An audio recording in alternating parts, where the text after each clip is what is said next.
გამომშვიდობის ეს არის ქრონიკა 5 საათზე ახალ ამბებს თამთა გაზაშვილი გაგაცნობთ. გამოშვებაში ნახავთ.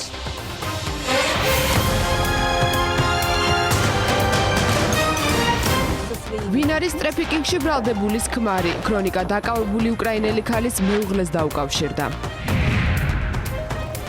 რიგები ავტოსადგურებზე, მოქალაქეებს თბილისი და რეგიონებში წასვლა უჭირთ.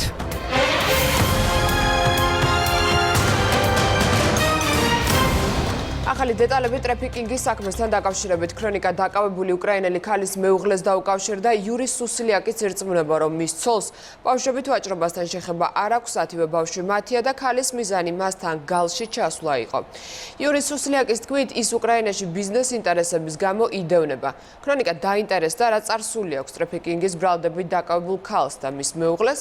ამაზე ცნობები ინტერნეტ სივრცეშიც კი იძებნება. ირკვევა, რომ იურის სუსლიაკს უკრაინაში ეგრეთ წოდებულ სამშენებლო პირამიდებში მონაწილეობას, ასევე დიდი ოდენობით თანხების მითვისებას და გათეთრებას ედავებიან.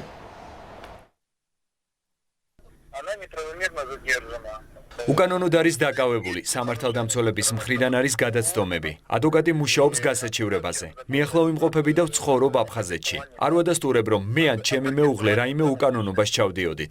ახლა მიმდინარეობს დოკუმენტების შემოწმება. ამის შემდეგ გაირკვევა, რომ საბუთები მწყობრშია და ყველა ბავშვი არის ჩვენი შვილი. სუროგატი დედების მეშვეობით ყავს 6 ბავშვი. 4 კი ჩემმა მეუღლემ გააჩინა.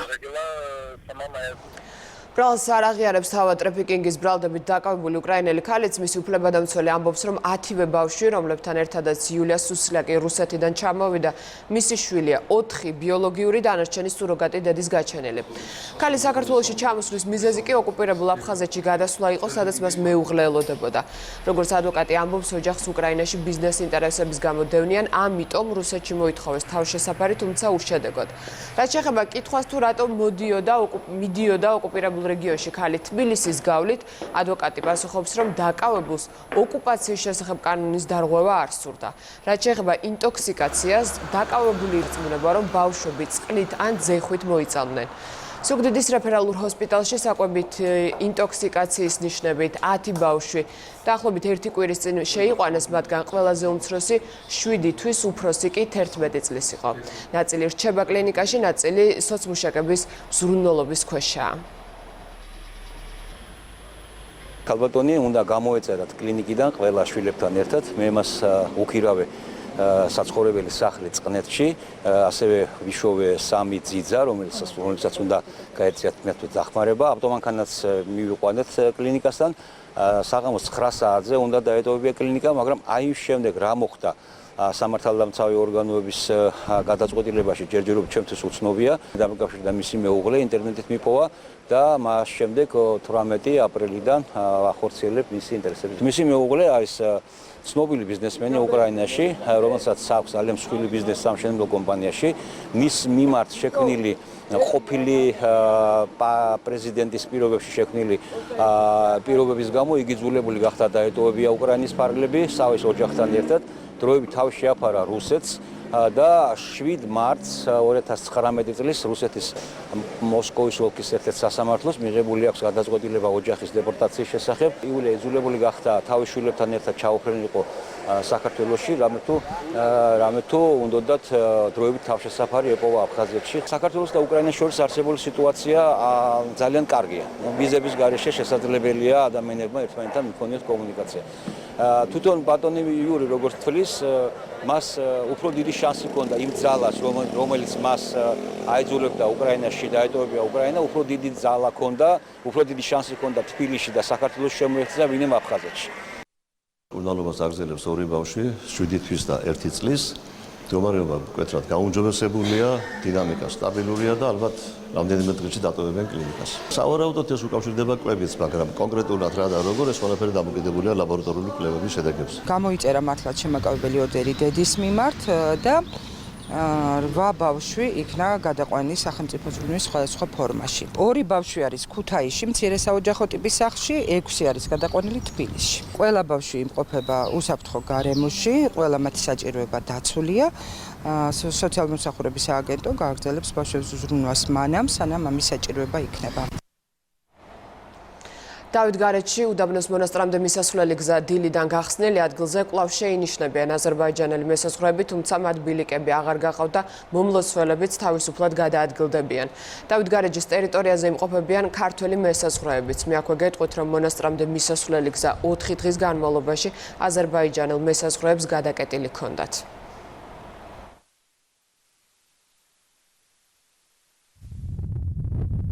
თავისუფლად გამოვიარეთ, 3 ტურისტი მყავს მე პირადად იტალიიდან, 3 ბიჭი, როგორც ხედავთ და ამოვიარეთ თავისუფლად, უბრალოდ მართალია დგას ჩვენიც და მათიც გზაზე, თუმცა ესეთი დაბრკოლებას რამე ესეცაც ადგილი არ ქონიან. ჩვენ იტალიიდან ვართ, მშვენიერი ლანდშაფტია წინ გადაშლილი. აზერბაიჯანელ ჯარისკაცებს ჩვენთვის გადაადგილების პრობლემა არ შეუქმნიათ. გუშინ გითხრეს, რომ რაღაც კონფლიქტისავით იყო და აზერბაიჯანელები იყვნენ და შეიძლება დაკეტილი დაგხვდეთო და დღეს დილას რო შევამოწმეთ ახალ ამბებში უკვე წერა რომ გახსნილი იყო და მოგვარებული იყო ყველაფერი და აბსოლუტურად უპრობლემოდ ამოვედით მე და ჩემი ტურისტი. აქედან თავისუფლად ამოვედით, არაფერი წინააღმდეგობა არ ყოფილა უბრალოდ. ყველას ის ვიცი უკეთებოდ გზაზე დღეს რაღაც მშვიდობით ყველაფერი ადიან ჩამოვიდა. დავითგარეჯთან დაკავშირებული პრობლემა გადაწყვეტილია, თუმცა საზღვრის დელიმიტაციის კომისია მუშაობა უნდა განაგრძობს. განცხადება ფრაქცია ქართული ოცნების თავმჯდომარემ გააკეთა. მამუკა მდინარაძემ საგარეო საქმეთა სამინისტროს მუშაობა დადებითად შეაფასა და სამწუხარო უწოდა ფაქტს, რომ მსგავსი პრობლემები დღესასწაულებს ემთხვევა. ამ კონკრეტულ შემთხვევაში პრობლემა გადაწყვეტილია და საგარეო საქმეთა სამინისტრომ ძალიან კარგად იმუშავა, ინტენსიური კომუნიკაციით მალევე დაალაგა ეს ყველაფერი და პრობლემა რამდენიმე საათში უკვე საბოლოოდ და ბოლომდე აღმოიფხვრა, თუმცა ის იმას არ ნიშნავს, რომ პრობლემა საერთოდ ამოწურულია. ალბათ შესაბამისმა კომისიებმა, რომლებიც მუშაობენ და უფრო გააქტუალურება ამ თემის, არის გამოსავალი, რომელიც სამომავლო პერსპექტივაში პრევენციას მოხდენს ასეთი სუდი შემთხვევები. განათლების ხარისხის განვითარების ეროვნული ცენტრი განათლების ხარისხის ევროპული ასოციაციის წევრი ხდება. გადაწყვეტილება გუშინ ტალინში გამართულ რიგით მე-9 ყოველწლიურ ფორუმზე მიიღეს. როგორც ირკვევა, დარჩენილია მხოლოდ ტექნიკური პროცედურები, რათა საქართველოს ასოციაციის წევრი ოფიციალურად გახდეს. ეს ახლა ნიშნავს იმას, რომ საქართველოში მინიჭებული კვალიფიკაციები და გაცემული დიპლომები სრულად იქნება აღიარებული ევროპაში.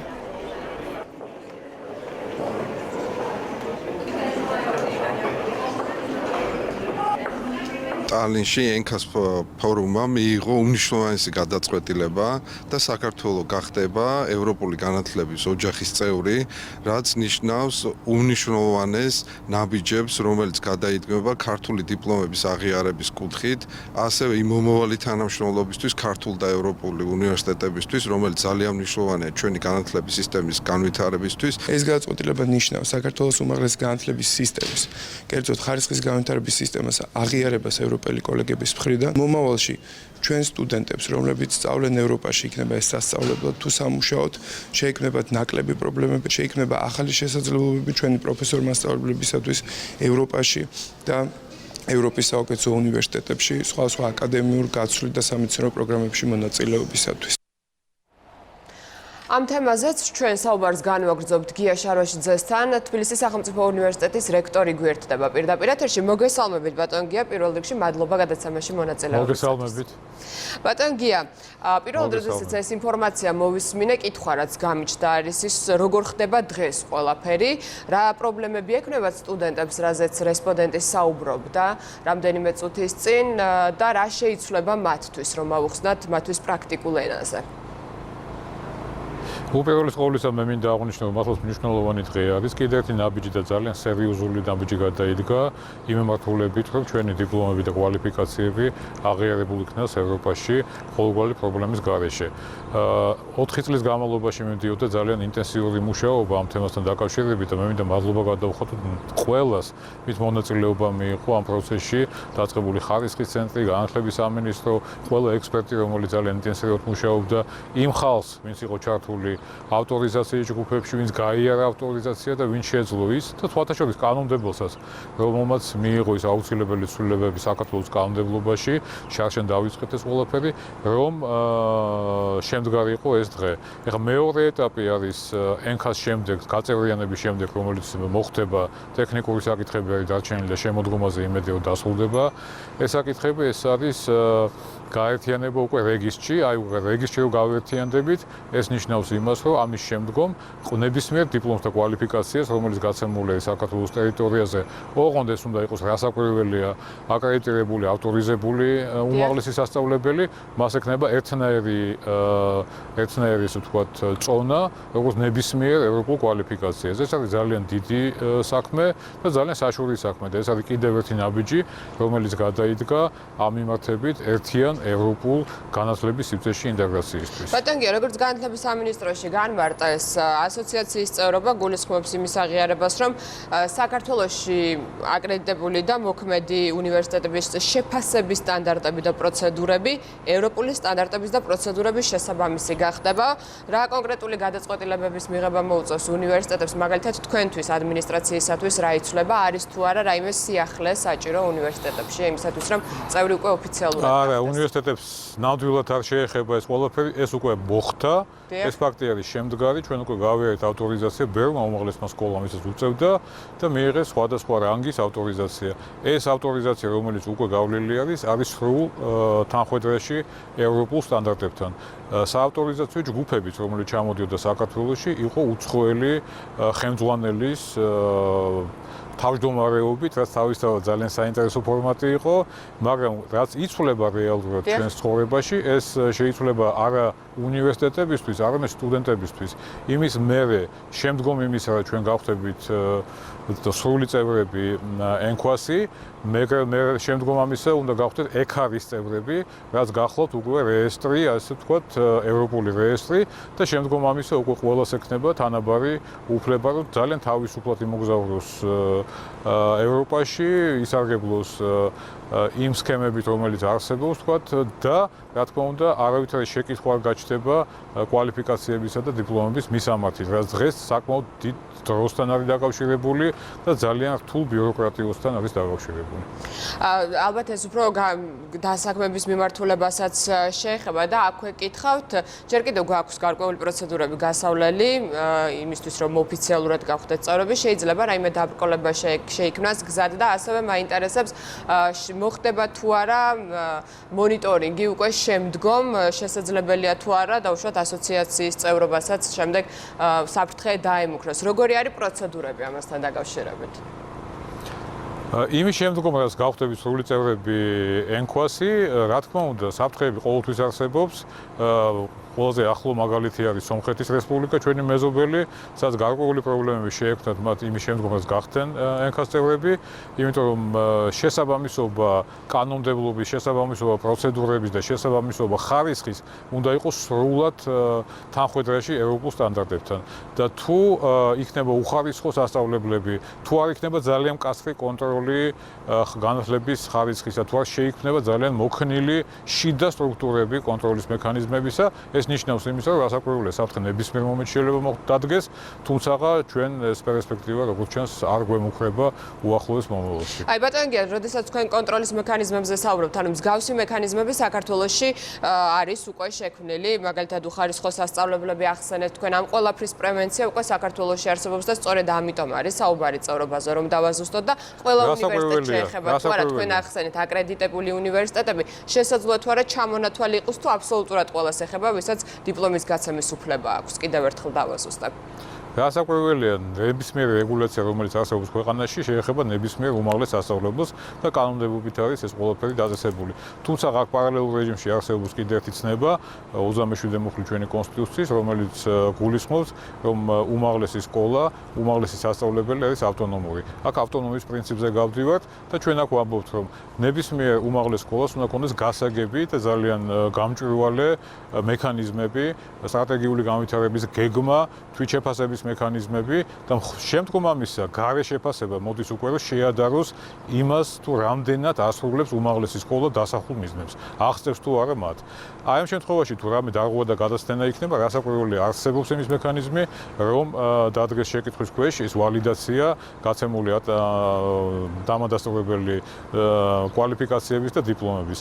ამდენად ეს არის მუდმივ მოქმედი პროცესი, ძალიან რთული პროცესი, თუმცა ძალიან გამართული პროცესი, რომელსაც აქვს თავისი სტანდარტები და რომელსაც აქვს თავისი ესე ვთქვათ შინაგანი ლოგიკა. აი ამ ლოგიკაში ჩვენ ვართ და ძალიან კარგი არის რომ დაინახეს ჩვენმა ევროპულმა პარტნიორებმა, რომ აი 4 წლიანი მუშაობის ძალიან რთული მუშაობის შედეგად ჩვენ მივახციეთ და დავდეთ ის შედეგი, რაც დაიდო და დღეს უკვე შეგვიძლია ვთქვათ, რომ ნამდვილად ტექნიკური საკითხები არის დარჩენილი, ასამბლეაზე გავა შემოდგომაზე ეს საკითხი ნოემბერში და შემდგომ ამისა უკვე ექარის წევრობაზეც გამოაცხადებთ პრეტენზიას. აი რომ გავხდებით ექარის წევრები, ეს იქნება უკვე ესე ვთქვათ ერთგვარი ლოგიკური დასრულება ამ გზისა, რომელიც კიდევ ერთხელ ვიმეორებ 4 წელიწადია, რაც ამაზე ადგას საქართველოს. ძალიან დიდი მადლობა გარდა იმისა, რომ დიპლომების აღიარება არის, კიდევ ერთი სიკეთე, როგორც ინტერვიუდან გავარკვევიეთ, არის განათლების ხარისხის მუდმივი კონტროლი. თბილისის სახელმწიფო უნივერსიტეტის რექტორი გია შაროშიძე პასუხობდა ქრონიკის კითხვებს. მადლობა ბატონ გია გადაცემაში მონაწილეობისათვის. ჩვენ სხვა თემებით უნდა განვაგრძოთ გამოშვება. სპორტული ავტომობილების გამბაჟების გადასახადის შემცირდება. შესაბამისი კანონპროექტი პარლამენტში უკვე ინიცირებულია. თუ აქამდე მსგავსი ავტომობილების გამბაჟების ღირებულება დაახლოებით 2000-დან 15000 ლარამდე მერყეობდა, ახლა ეს მხოლოდ 300 ლარი იქნება.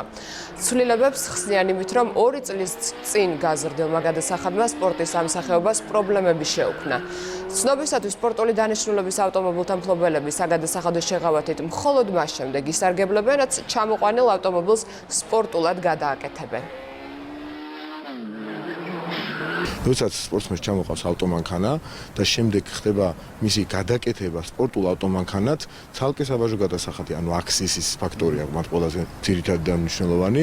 შემდეგ თვითონ გადაკეთების ძალიან დიდი ხარჯი პრაქტიკულად შეუძლებელს ხდება ამ ყველაფერს და აქედან გამომდინარე ამ სპორტს ჰქონდა სერიოზული შეფერხება. იმ პირებს, ვისაც სურს განახორციელონ იმპორტის სპორტული ავტომობილების, პირველ რიგში უნდა გადააკეთონ მათ ეს ავტომობილები საერთაშორისო სტანდარტებში უნდა იყოს მოქცეული ეს ავტომობილები, შემდეგ ფედერაცია უზრუნველყოფს ტექნიკურ, ასე ვთქვათ, პასპორტის გაცემას და მხოლოდ ამის შემდეგ შეეძლებათ აი ამ შეღავათის, საგადასახადო შეღავათის მიღება.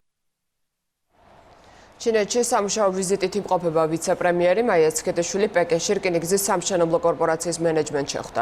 მხარეებმა ორ ქვეყანას შორის სავაჭრო და ეკონომიკური ურთიერთობების პოტენციალსა და მნიშვნელობაზე ისაუბრეს. ჩინეთის რკინიგზის სამშენებლო კორპორაციის ვიცე-პრეზიდენტმა სტუმრებს საქმიანობის ძირითადი მიმართულებები გააცნო და საქართველოში მსხვილი ინფრასტრუქტურული პროექტების განხორციელების კუთხით დაინტერესება გამოთქვა. თავის მხრივ ვიცე-პრემიერმა კორპორაციის წარმომადგენლებს მიაწოდა ინფორმაცია საქართველოში არსებული საინვესტიციო პოტენციალის შესახებ და თბილისში მიმდინარე წლის ოქტომბერში აბრეშუმის გზის ფორუმზე დაპატიჟა. ეს არის მსოფლიოში უმსხვილესი კომპანია, შედის სამეულში უმსხვილესი კომპანიების და კომპანიას აქვს უკვე გარკვეული მონაწილეობა საქართველოს ინფრასტრუქტურულ პროექტებშიც. ძალიან მნიშვნელოვანი არის, რომ კომპანია დაინტერესებულია საკუთარი პროექტების გაზრდით საქართველოში და მოგეხსენებათ იმ გაზრდილი ინფრასტრუქტურული პროექტების ფონზე, რა თქმა უნდა, ჩვენი ბაზარი კიდევ უფრო მეტად საინტერესო ხდება ასეთი დიდი და გამოცდილი კომპანიებისთვის. ყურადღება გამახვილდა საქართველოს ეკონომიკურ, სავაჭრო და სატრანსპორტო პოტენციალზე. დაგეგმილია შეხვედრებით ჩინეთის სახალხო რესპუბლიკის ტრანსპორტის მინისტრთან, ჩინეთის რკინიგზის სამშენებლო კორპორაციის თავმჯდომარესთან და რამოდენიმე მსხვილ კერძო კომპანიებთან, რომლებმაც ინტერესი გამოხატეს თავიანთი საკონტეინერო გადაზიდვები ევროპის დანიშნულებით გაატარონ საქართველოს გავლით. აღდგომის დღესასწაულის მოახლოებასთან ერთად ავტოსადგურებზე რიგები იზრდება. მოქალაქეებს თბილისიდან რეგიონებში წასვლა უჭირთ, ამას რამდენიმე მიზეზი აქვს, ესენია არასაკმარისი ტრანსპორტი და გაძვირებული ფასები. მგზავრები სწორედ აღდგომის დღესასწაულს უკავშირებენ იმას, რომ ბილეთის ფასი ხშირ შემთხვევაში გაორმაგებულია. მძღოლების ნაწილი მგზავრობის გაძვირებას უარყოფს, ნაწილი კი ფასების ზრდას საწვევის გაძვირებით ხსნის. საშინლად არის ფასები მომატებული. საშინლად. შეიძლება ზუგდიდში ერთმა ადამიანმა 40 ლარი გადაიხადოს? ეს ხო საშინელება.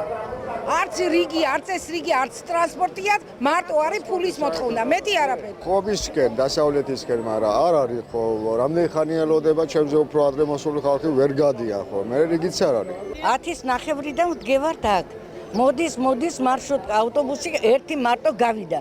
იმის შემდეგ არაფერი არ არის. ხო და მეუბნებიან 12 ლარი ხო იყო, ეხლა 20 ლარიო. რა ღირს მგზავრი? 10 ლარი, 10. ანუ არ გაძვირებულა? არა, 10 ლარი. საუბრები ამბობენ რომ გაძვირდა. არა, 10 ლარის მაშკა ჩვეულებრივად აგე.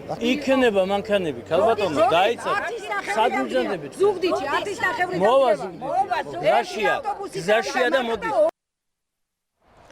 სრულიად საქართველოს კათოლიკოს პატრიარქმა სამების საკათედრო ტაძარში გარდამოხსნის რიტუალი შეასრულა. ამ დღეს მართლმადიდებელი ეკლესია იესო ქრისტეს ჯვარცმას ჯვრიდან გარდამოხსნასა და დასაფლავებას იხსენებს. დიდი პარასკევი დიდი მარხვის ყველაზე მძიმე დღეა.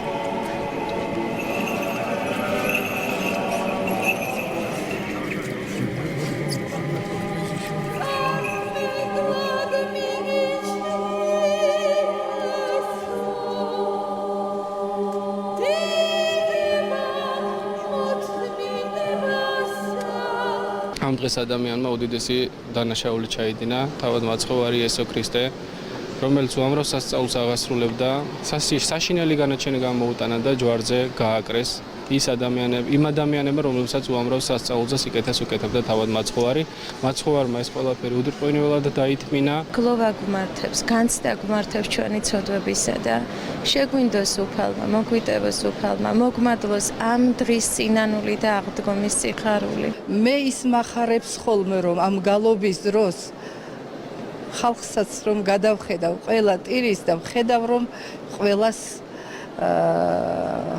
თავისი ცოდვების შეგრძნება აქვს. ღმერთს ვთხოვ, ისევ ჩემს უფალს შევავედრებ, რომ მოთმინება მოგცეს, დიდება მოთმინებასა შენსა უფალო. იუსტიციის მინისტრი უვიზო მიმოსვლასთან დაკავშირებით საზოგადოებას მეტი სიფრთხილისაკენ მოუწოდებს, თია წულუკიანი მოუწოდებს მოქალაქეებს არ დაარღვიონ 90 დღიანი ვადა. განმარტავს, რომ სახელმწიფო რეგულაციების პარალელურად მნიშვნელოვანი ამ სიკეთეს თავად მოსახლეობაც გაუფრთხილდეს. იუსტიციის მინისტრი ამბობს, რომ სამინისტრო პრობაციონერებთან დაკავშირებითაც მუშაობს, რადგან არის შემთხვევები, როდესაც ტურისტული მიზნით წასულები სხვადასხვა ქვეყანაში დანაშაულს ჩადიან. წულუკიანი ამ მხრივ რეგულაციების გამკაცრებას არ გამორიცხავს. გამწვანდა დაირგო მცენარეები და დებულებაშიც ცვლილების საფუძველზე ქუთაისის დაწესებულების ადმინისტრაცია უკვე ვალდებული იქნება, რომ ეს ბავშვები არა სასეირნო საკანში შეიყვანოს, არამედ ამ ეზოში მისცეს მათ სეირნობის საშუალება და ჰაერის, ჟანგბადისა და მზისხივების მიღების საშუალება, რაც ბავშვებისთვის და მათი ჯანმრთელობისთვის ძალიან მნიშვნელოვანია. მიხარია, რომ თვითონ ბავშვები არიან დღეს ამ სიახლით გახარებულნი და რა თქმა უნდა, ბევრი სამუშაო გვიდევს. პირველ რიგში ვიტყვი იმას, რომ აქ 8 წლის წინ ვიყავი და დღეს განსხვავება დიდია და სახეზეა, რადგან აქაურობა უფრო სუფთაა ვიდრე ადრე. არსებობს ღია სივრცე, რაც განსაკუთრებით აუცილებელია არასრულწლოვნებისთვის, 14-დან 18 წლამდე ასაკის ადამიანებისთვის, რადგან მათ სამოძრაოდ სივრცე ესაჭიროებათ. თუ მათ არ ექნებათ ეს სივრცე, დისციპლინის მოთხოვნა მათგან გაჭირდება. აუცილებელია უარყოფითის დადებითისკენ გარდაქმნა და მათთვის მნიშვნელოვანია სოციალური ურთიერთობები. გამშვების უცხოეთის სიახლეებით განვაგრძობთ. ემანუელ მაკრონი დათმობაზე მიდის. მოძრაობა ყვითელი ჟილეტების აქციების შეწყვეტის სანაცვლოდ საფრანგეთის პრეზიდენტმა გადასახადების შემცირებისა და პენსიონერებისათვის დახმარების გაზრდის პირობა დადო. საგანგებო ტელემიმართვაში მაკრონმა რეფერენდუმის ჩატარების პროცედურის გამარტივების შესახებაც განაცხადა. ამასთან ერთად მან თქვა, რომ რეფორმებზე უარს არ იტყვის. ყვითელი ჟილეტების აქციები მთელი ქვეყნის მასშტაბით გასული წლის ნოემბრიდან პოლიციასთან შეტაკებებისა და დაკავებების ფონზე მიმდინარეობდა.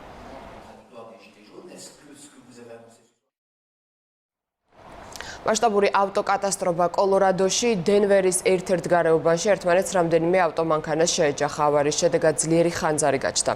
ცეცხლის სატვირთო მანქანას წაეკიდა, რომელსაც ხის მასალა გადაჰქონდა. დაშავდა სუმცირე 2 ადამიანი. ინფორმაცია მსხვერპლის შესახებ არ გავრცელებულა. ადგილზე სამაშველო და სახანძრო ბრიგადები იყვნენ მობილიზებული.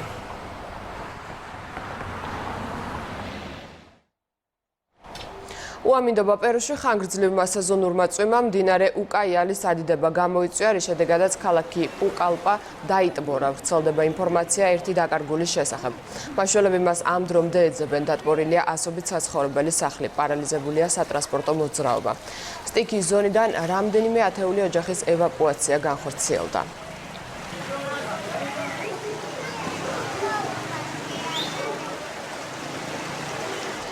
მექსიკაში ხანძარს ებრძვიან ჩიაპასის და ოაჰაკას შტატებში ტყის მასივი იწვის, ხანძარმა ასობით ჰექტარი ფართობი გაანადგურა.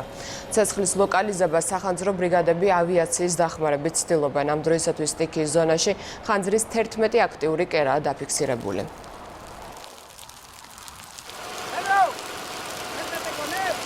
ჩილეში საპროტესტო აქციები გრძელდება. სანტიაგოს ქუჩებში გამოსულმა სტუდენტებმა განათლების სფეროში რეფორმები მოითხოვეს. აქცია ტრადიციულად პოლიციასთან შეტაკებით დასრულდა.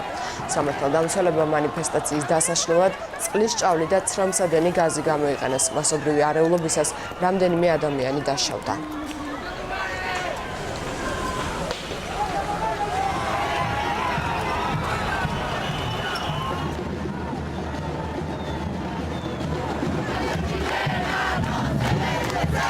ამერიკის პირველი ლედი მელანია ტრამპი იუბილარია თეთრი სახლის დიასახლისი 59 წლის გახდა. მელანიას დაბადების დღე თეთრ სახლში ვახშმით აღინიშნება, რომელზეც შტატებში ვიზიტით მყოფი იაპონიის პრემიერი შინზო აბე და მისი მეუღლე აკია აბე არიან მიწვეულები. პირველმა ლედიმ დაბადების დღე გასულ წელსაც თეთრ სახლში ოჯახის გარემოცვაში აღნიშნა. მელანია ტრამპი 1970 წლის 26 აპრილს სლოვენიაში დაიბადა.